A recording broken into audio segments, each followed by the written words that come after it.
चुनाव प्रचार अंतिम चरण में है और मैं अभी मौजूद हूँ हाजीपुर जिला परिषद क्षेत्र संख्या 22 में। अभी हमारे साथ एक प्रत्याशी मौजूद हैं जो कि इससे पहले उप सभापति थे, चेयरमैन। अभी भी हैं। मैं कहने का मतलब कि अभी चुनाव आ गया है तो आचार संहिता लग गई है तो पोस्ट नहीं रहा, कहने का मतलब ये। पंकज जी, एक बताइए कि पिछले 5 साल तक तो आप यहाँ थे नहीं, क्षेत्र का भी जिस तरीके से थे नहीं, क्या विकास संभव है ऐसे? हम थे नहीं, हम तो क्षेत्र में हैं। लोगों का कहना है कि क्षेत्र में है ही नहीं क्षेत्र में थे तो विकास कैसे हो गया? आप जाके जिला से रिकॉर्ड निकालिए कि हम थे नहीं तो कैसे विकास हुआ? वो विरोधी लोग का कहना है। और पिछले साल हम विधानसभा का दावेदारी पेश किए थे। पूरे हाजीपुर विधानसभा में बैनर पोस्टर लगना दिसंबर में चालू हुआ और पटना में हमको चरस के केस में जेल भेज दिया जाता है। 29 जनवरी को पटना पुलिस द्वारा हमको अरेस्ट किया जाता है, अब बाद में हमको FIR में चरस लाद दिया जाता है। तो इस पोस्ट पे बैठ के हम 450 ग्राम चरस का तस्करी करेंगे? हम CBI जांच का मांग करते हैं। अगर किसी लीडर में है तो हमारा केस का CBI जांच। क्या कारण था खैर आपको इस तरीके से? क्योंकि मेरा दावेदारी बहुत प्रबल है हाजीपुर विधानसभा का, और विरोधी लोग जानते हैं कि अगर उस सीट कोई चेंज कर सकता है तो वह पंकज ठाकुर है। क्योंकि पूरे समाज, हर जाति का समर्थन मेरे साथ है। मेरे साथ किसी भी पार्टी पॉलिटिक्स के लोग नहीं, एक समूह है जो मेरे साथ चलता है। और विकास नहीं किए तो बिजली का व्यवस्था यहाँ जो दयनीय था वह देखा जाए। पूरे 6 पंचायत में सर्वे करके यहाँ हमने 1.25 करोड़ का रोड बनवाया और लोग कहता है कि हम क्षेत्र में नहीं है। यहाँ भी जहाँ भी दुर्घटना से मृत्यु, वहाँ पे हमने चढ़ बढ़ के 4 लाख का मुआवजा दिलाने का काम किया। अगर लोग कहते हैं कि क्षेत्र में नहीं है तो फिर विकास इतना हुआ कहाँ से? ये तो पता करने का चीज़ है। जिला परिषद, जिला का रिकॉर्ड रूम से जाकर आप रिकॉर्ड देख लीजिए। आरोप लग रहा है वो गलत है। हम तो CBI जांच का मांग करते हैं कि लोग हमको जांच करा दे। तो ये अच्छे जो आरोप लगता है अपराध का या और तरीके का जो अपराध, जैसे पहले भी लूट का मामला आया था, अभी अब चरस की बात हो गई, तो नहीं लगता है कि एक छवि जो है वो खराब हो रही है इससे? क्योंकि विरोधी गुट जानते हैं कि इसका छवि खराब करेंगे तभी पीछे होगा। हम आज मीडिया वाले लोगों से पूछे, उस दिन हमसे आए बयान लेने, हम कि आप लिख दिए उड़ीसा में लुटवाए, कलकत्ता में लुटवाए, तो आप उसका प्रमाण है जो आप हमको दे दिए? कहीं का तो केस हम पे लगा नहीं।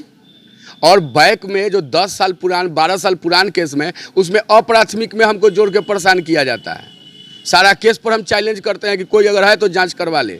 टोटल केस में कोई केस हम पर FIR नहीं है। पुराना केस में हम पर अज्ञात में करके हमको जोड़ दिया जाता है। तो केस जब तक चलता है तब तक उसमें सुपरविजन बाकी रहता है और जांच अनुसंधान जारी रहता है। तो मेरे पूरे केस पर हम चैलेंज करते हैं कि हम पे 16 के बाद जो भी केस हुआ है उसका हम CBI केस जांच मांगने का काम करते हैं। आखिर क्या कारण है? कौन लोग हैं फंसाने में आप? अब जिससे हमको दिक्कत होगा।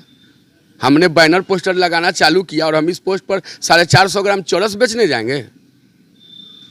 ये तो पता करने का। और आप लोग भी समझते हैं, पूरा हाजीपुर विधानसभा की जनता जानती है कि हम जेल कैसे गए हैं। आखिर कोई ना कोई तो होगा साजिश में, कोई किसी न किसी से तो आपको परेशानी होगी। लोग पता नहीं किनको हमसे परेशानी है। हमको तो किसी से परेशानी नहीं है। तो आपसे किसको परेशानी है? पता नहीं, ये भी जानकारी नहीं है। फिर राजनीति कैसे होगी? आखिर इस तरीके से होगी राजनीति? बस सब बूढ़ी माई का कृपा है। हमारे यहाँ बूढ़ी माई मंदिर है, उनका आशीर्वाद है। जो अचानक, मेरा चुनाव लड़ने का कोई प्रोग्राम नहीं था, अचानक हम आ गए। और आज स्थिति आपके पास होगा कि चुनाव 30 तारीख तक सब कोई जीत रहा है, हम हार रहे हैं। 1 तारीख का रिजल्ट हमारा और सब लोग का आ जाएगा। पूरा विश्वास है कि जीत जाएंगे? ये तो बूढ़ी माई का कृपा है। अच्छा, ये बताइए कि जो चुनाव होता है ज़्यादातर लोग देखते हैं कि जातीय समीकरण इसमें काफ़ी हावी रहता है, तो उस समीकरण में अपने आप को कहाँ फिट पा रहे हैं? अगर जातीय समीकरण हावी होता तो ये मानते हैं कि नहीं कि बिहार में इस तरीके की बात है? बिहार में है, लेकिन ये 22 नंबर क्षेत्र, पूरे हाजीपुर विधानसभा का हम बात करते हैं। मेरे साथ कोई जातीय समीकरण नहीं है।